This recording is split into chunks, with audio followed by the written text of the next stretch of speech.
para un tren, va para un avión y todo lo que haga. Las 2:21, ya sabéis que aquí siempre queremos que no haya ni una menos, ¿eh? La lucha contra la violencia de género es uno de los objetivos que nos planteamos todas las semanas en Asturias por Dos. Y a veces nos hacemos unas preguntas que, bueno, vamos a intentar darles respuestas, ¿no? Por ejemplo, ¿es posible rehabilitar a un maltratador? ¿Puede un maltratador ser un buen padre? Que es una de las preguntas que surgió en más de una ocasión aquí sobre la mesa. ¿Hay derecho a que tengan una segunda oportunidad? ¿Cómo se maneja el tema de la violencia? Xavier Eguiguren, muy buenos días. Buenos días, Camino. ¿Qué tal la semana? Muy bien. Bueno, semanas siempre hay algún caso de violencia que no querríamos contar, pero hoy vamos a centrarnos fundamentalmente, si te parece, en ese trabajo para conseguir erradicar la violencia en los maltratadores, en las personas que ejercen maltrato en general, ¿no? Sí, atajar el problema desde los dos frentes, desde la prevención y el tratamiento a los agresores. Tenemos un texto de los tuyos, esos regalos en forma de palabra que siempre nos ayudan a centrar el tema sobre el que vamos a hablar. Cuéntanos. Muy bien. Y como tenemos a Lourdes, psicóloga, vamos a hablar sobre psicólogos. Un pensamiento que cruza el umbral de su cuerpo y se disfraza de golpes sobre la cara de ella. Las sirenas que cantan y cortan la noche hacen pareja de hecho con las luces azules y naranjas, coches de policía, ambulancias. No hay orden de entrada en ese barco. Tú atado al mástil, te tapas los oídos, no quieres escuchar el dolor, eres el bebé de mamá, pero no de un papá que maltrata. Los puños de la ira rebotan contra las paredes laberínticas afectas a un cerebro que es violencia de género, que es macho alfa. El síndrome de la luna llena mueve los fluidos de la dominación. El dominante es un muñeco que canaliza su aislamiento y miedo en muerte y la dirige a la mujer no sometida, excarcelada de una cárcel doméstica. El maltrato se siente a sí mismo y engaña a su dueño, el agresor. Sus demonios le dicen al oído que ha hecho bien, minimizan y justifican unos actos horrendos. Es tu turno en la rueda, eres el psicólogo, lees en los test, respuestas canalizadas por un bolígrafo conectado a una cabeza, esta última cual nuez con el fruto enfermo y podrido.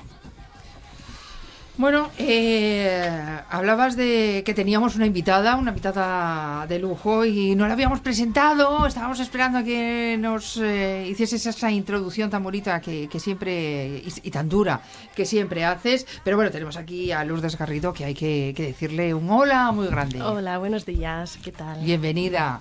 Gracias. Bueno, vamos a hablar del tema del maltratador, porque tanto yo creo que Xavier, siempre nos surge ese tema, ¿no? De cómo se puede rehabilitar, si existe rehabilitación, y ya sabes que socialmente también es algo que se pone muy en duda. Juzgamos, prejuzgamos, y a veces parece que con razón. Yo no la quito, porque hay hombres que salen de las cárceles y vuelven otra vez a maltratar, incluso llegando más lejos de donde habían llegado, ¿no? Eso es. Entonces, Sí. pues bueno, Es hay cierto. una alarma social importante. Es cierto, lo has descrito muy bien ahí. Bueno, ¿cómo podemos abordar el tema? ¿Verdaderamente existe rehabilitación para un maltratador? Existir, por supuesto que existe, y con eficacia, bastante eficacia. ¿Qué pasa? Que ahora mismo yo creo que a nivel colectivo es lógico, como tú bien dices, que hay heridas emocionales normales por todo lo que está pasando y con su razón, que nos hacen reaccionar en contra y decir, eso no puede tener un tratamiento, pero sí lo tiene, claro, cuanto antes lo cojamos, antes de que llegue a ni siquiera una agresión física, sería lo ideal. Pero Claro. creo que todavía ahí nos queda un trecho.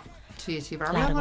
hablamos tú y yo ayer un poquito del tema, ¿no? De que, bueno, pues efectivamente, si lo cogiésemos antes, si esas personas se sometiesen a terapias y esas terapias se mantuviesen, ese germen de la violencia podría cortarse. Pero eso no es así. Claro, es que todavía yo creo que falta mucho en ese tratamiento, porque ahora mismo lo que es rehabilitación se está llevando a cabo solo en lo que tiene que ver ya en el contexto del centro penitenciario, o bien cuando hay una suspensión de condena, que es cuando se llega a decir el juez, bueno, no entras en centro penitenciario, a cambio haces este programa, en tu caso, porque lo considero así, por lo que sea. Entonces, está más bien judicializado porque todavía antes no se para el problema, sino cuando ya llega a ser algo socialmente grave o por ya una muerte, y y entonces se habla ya de rehabilitación. ¿Qué ocurre? Que dentro del centro penitenciario sí se ve que hay un 80% de éxito en la terapia, cuando la persona, el hombre en este caso, termina toda su terapia. Y hay además un tanto por ciento mínimo, un 6% de abandono dentro del centro penitenciario. Sí. ¿Qué ocurre? Que fuera de la cárcel no es usual que vayan, de hecho no hay unos tratamientos, unos protocolos, digamos, aceptados oficialmente, donde vayan, y si hay algo o acuden voluntariamente a una terapia psicológica, el abandono es muy alto al principio de la terapia, porque claro, en el momento que hay arrepentimiento, venga, va, ya, incluso la pareja, venga, sí, ya, como que ya parece que se arregla el problema, y entonces vuelve. Ese es el mayor problema. ¿Cuántos casos de esos te habrás encontrado, Xavier? Sí, muchos casos. Una cosita quería preguntar. Yo creo que el agresor tendría que identificarse como agresor él mismo. Claro, ese es el primer paso que en un centro penitenciario, por ejemplo, se trabaja. Primero tiene que asumir la responsabilidad de los hechos, no minimizarlo ni poner excusas fuera de ningún tipo, porque esa es la primera parte. Que tiene a justificarse siempre, ¿no? Claro, de verlo, no, es por culpa de lo que sea, ¿no? Entonces, siempre echando balones fuera, y ese es el primer obstáculo con el que se encuentra en la terapia. Por eso es lo primero que se trabaja en lo que es la rehabilitación. Una vez que asume una realidad, porque le hacen trabajos de una autobiografía, la verdad es que el tratamiento es bastante exhaustivo. Entonces termina escribiendo cosas de su autobiografía, de muchas cosas que luego con el terapeuta, si vuelve a negar cosas, le remite a lo que ha escrito y le confronta con una realidad que él mismo ha verbalizado o ha escrito. Y ahí intentando acercarle para que sea coherente y asuma finalmente que ha tenido conductas violentas, para luego ya tratarlo y seguir en el tratamiento y que no vuelva a suceder. Realmente se puede decir, esta persona ha entendido realmente y lo ha asimilado para que se pueda llegar a ese punto. Oye, cada caso es un mundo, porque cada persona somos diferentes y tenemos unas procedencias y unas historias y un ADN y muchas cosas, ¿no? Pero ¿hay rasgos que caractericen a las personas agresoras? Sí, suele haber, por ejemplo, hay bastante dependencia emocional. En este caso, mucha dependencia hacia la mujer. Fíjate. Luego, en cuestión de habilidades sociales, suelen ser pobres. El rasgo, digamos, de carácter que se suele encontrar es que se ha observado, sobre todo en los centros penitenciarios, es conducta pasivo-agresiva, es decir, la persona que tiene pequeñas explosiones, pues bueno, por lo menos va explotando, aunque no sea una cosa, llega a hacer nada, ningún delito, pero va explotando y bueno, aunque podría llegar a hacer algo, ¿no? Pero la persona más peligrosa es la que guarda, o sea, totalmente pasiva, y un día explota. Yeah. Ese es el mayor problema. Y eso sí son rasgos de carácter que hay que tratar, porque tiene que haber una canalización de las emociones, que eso es lo que se trabaja. No lo sé, socialmente no sé cómo lo ves tú, pero es muy complicado hablar de maltrato, porque la opinión pública está muy dividida, sobre todo cuando hablas de estas cosas. Están locos, no, es que son unos sinvergüenzas, es que, claro, ver que hay un problema psicológico ahí y que se pueda rehabilitar, eso es complicado, yo creo, de cara a la gente, ¿eh? Sí, has dado una clave muy importante. Siempre se habla de ¿está loco o es persona mala? Esto no alude a una realidad. La realidad es mucho más compleja. El hecho de hablar de rasgos de personalidad, para nada estamos hablando de que esté loco, porque cuando uno dice está loco o tiene algo grave mentalmente, parece que ya se le quita responsabilidad. No, la tiene perfectamente, pero que aludir a rasgos de personalidad como uno de los factores, que hay muchos factores para que se dé esa conducta delictiva, no quiere decir más que estar aludiendo a un origen, uno de los orígenes, para tratarlo. Sí. Es una forma de comprender, no de justificar la conducta violenta. Yo he conocido a uno hace un tiempo y he hablado con él, y su mirada fría y su desprecio absoluto por la mujer, desde luego, es latente en su conversación, y me ha dejado bastante perplejo. No sé si este sujeto podrá tener rehabilitación. Claro, suele haber muchas veces una falta de empatía, porque la persona suele ser muchas veces muy hacia adentro, de no expresar sus emociones. Hay algunas veces que se trata de psicopatía, otras veces no hay ninguna que no estamos hablando de que esté loco, porque sí, es consciente también un psicópata, pero digamos que hay lo que tú dices, que hay una falta de empatía y ese es uno de los mayores problemas. Que hay que... Cuando hablabas, Xavier, de que era un desprecio a la mujer, ¿a su mujer o a las mujeres en general? A su mujer, en este caso concretamente a su mujer, a su exmujer. Pero porque... fue un caso que me lo llevé y me impactó, porque bueno, las agresiones eran fuertes y volvieron.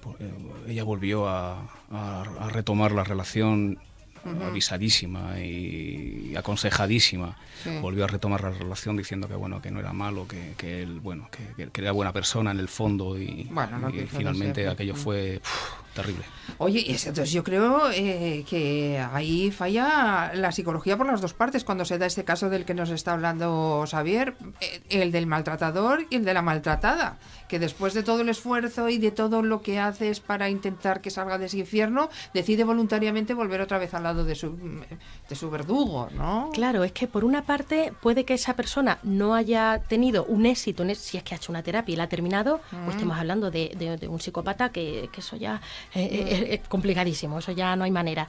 Y luego por otra parte que por parte de la víctima, la propia dinámica en la que se entra de estar sufriendo agresiones, digamos que es terrible, porque crea una dependencia de alguna manera, sí, pero por el propio problema que está sufriendo, no por nada particular de la persona, de nada personal, sino la propia dinámica. Entonces agrede tanto a la autoestima que de alguna manera otra vez vuelve a perdonar y otra vez, y por eso es tan complicado, claro, de solucionar. Sí. Oye, habla siempre, y ya lo has dicho en un par de ocasiones, terminar las terapias. ¿Qué es? Que la finalización de las terapias es vuestro caballo de batalla, ¿no? Sí, totalmente. ¿Qué pasa? Que claro, al principio, ahora estoy hablando en general, en una psicoterapia, al principio hay lo que se llama la luna de miel, la persona se siente mejor porque ya se ha desahogado y tal, después de unas cuantas sesiones, y ahí muchas veces se abandona, sobre todo en estos casos, si ha habido un arrepentimiento y la persona se siente mejor, pues ya está solucionado. Y no, eso